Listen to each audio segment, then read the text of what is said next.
Bobbie Thompson here from Crochet Guru, and welcome back to lesson number 6 on my Learn How to Crochet series. Now in this lesson I'm going to show you how to single crochet, and we're also going to start our very first project as well. Okay, so the first thing you need to know is that single crochet is abbreviated SC. So when you look at a pattern and you see the letters SC, you will now know how to single crochet, and you will understand what the pattern is asking as well. Okay, so in the last lesson I had you chain 30, so if you haven't already done that, go ahead and do so now, because we're going to need that chain 30 for this lesson. And the other fun thing about this lesson is that we're going to start our very first project, which will be a dishcloth. Okay, so starting out with your chain 30, I'm going to go ahead and insert my hook into that very last chain. So the first thing I really want you to know is that there are actually 3 strands of yarn in each chain. And this can actually become confusing when you place your first single crochet. So I'm going to actually show you where all of these strands are located. So the first strand is located on the very top. And this is the strand that you'll most likely be using when starting your work. So the second strand is going to be right in the middle. So I'm going to demonstrate that, and sometimes you actually do use the second strand. It just depends on what the pattern calls for.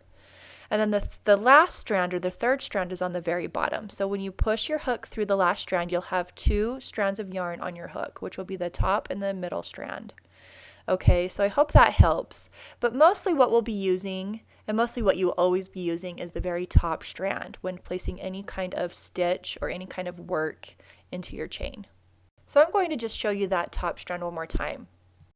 Now when placing your first single crochet in the chain, you always place it in the second chain from the hook. Not the chain on the hook, not the first chain from the hook, but the second chain from the hook. So go ahead and insert that hook into the second chain from your hook. And now I'll do our first single crochet. So yarn over from underneath. Never go on the top. Go ahead and yarn over from underneath the yarn and pull it through that first strand. Now you'll have 2 loops on your hook. So you have your first loop and then your second loop. And then go ahead and yarn over again and pull through both loops that are on your hook, and there you have your first single crochet. Okay, so let's go ahead and do our second single crochet, and that will be in your second chain from this first single crochet. So insert your hook into that first strand, yarn over, pull through the first strand on your chain. There'll be 2 loops on your hook, yarn over again, and pull through both loops, and that will be your second single crochet. And then again in the third chain, insert the hook, yarn over. There will be 2 loops on your hook, yarn over again, and then pull through both loops on your hook, and that will be your third single crochet. And then just continue this pattern all the way down your chain until you're finished single crocheting on this chain. And what I'm going to do is go ahead and turn the video off and meet you back here when I'm almost through with my chain. Okay, now I'm going to place my last single crochet. Don't place it in the knot, but make sure that you place it in your last chain. So push the hook through, yarn over, 2 loops on the hook, yarn over, and there's your last single crochet. Now this is what it should look like when you're all through. So the one thing that you'll notice when you're all done with your work is that there's going to be 2 strands of yarn on top of each single crochet. So make sure that you have the 2. There's actually one more located in the back, but we're just going to concern ourselves with just the 2.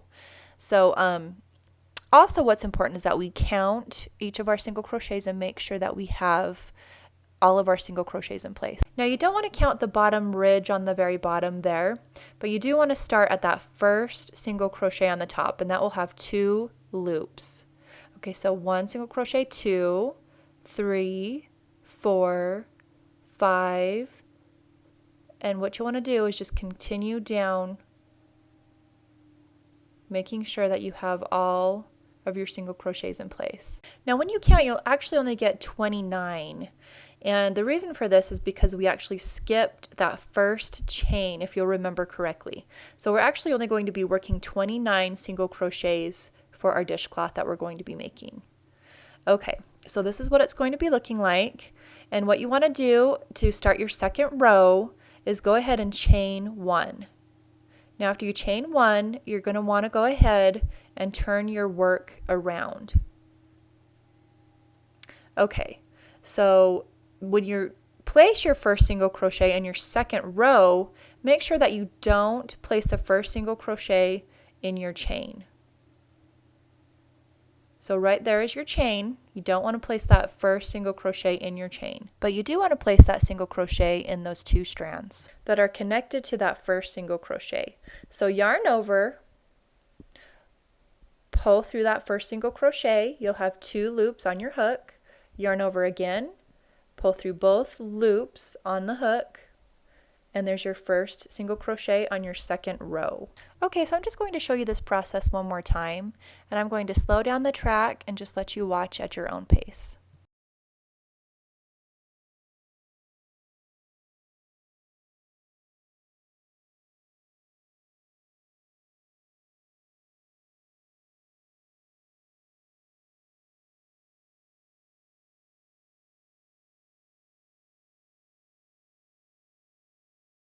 Okay, so here we are on our third row. Go ahead and place your last single crochet in your last single crochet from the first row.